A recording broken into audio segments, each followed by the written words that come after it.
いつまでも若々しくいたいな。皆さんこんにちは。スープで健康を届けたい幸せ美人スープご覧いただきありがとうございます。今日はマザーホルモンを増やすスープです。マザーホルモンというのは男性ホルモンや女性ホルモンの元になるホルモンなんですね。マザーホルモンが多い人は明らかに若く見えるそうなんです。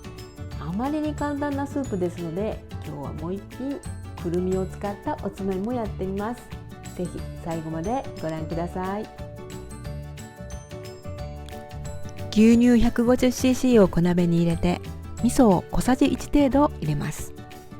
今日は白味噌を使いましたが、普通の味噌でもいいですよ。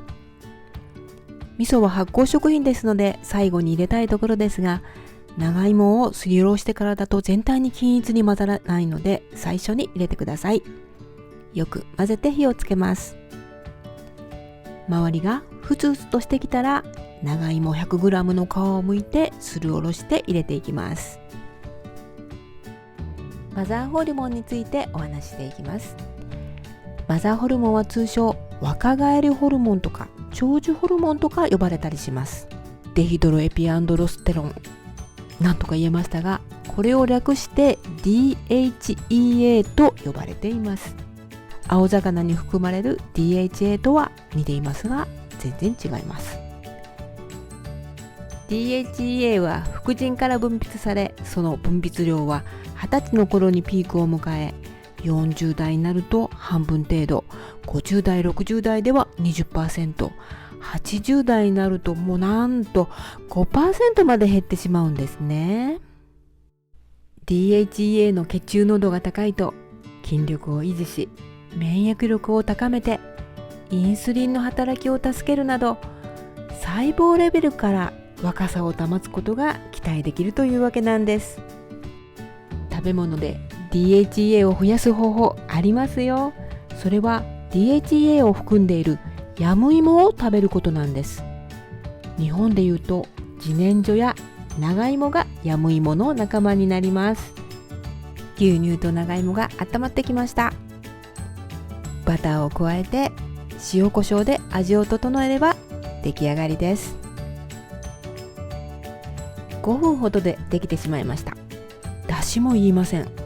この寒い時期にとろみがついているので、体の芯から温まるスープなんですよ。次はおつまみにもいいんですが、お茶受けにもとっても合うかつおくるみですよ。味のついてない素焼きのくるみ 50g に蜂蜜を 10g 程度回しかけます。蜂蜜って測るとうまく測れないし、スプーンや器についてしまいますので、上から回しかけて全体になじめば OK な感じです。小鍋にみりん小さじ2を入れて煮立ててアルコール分を飛ばします。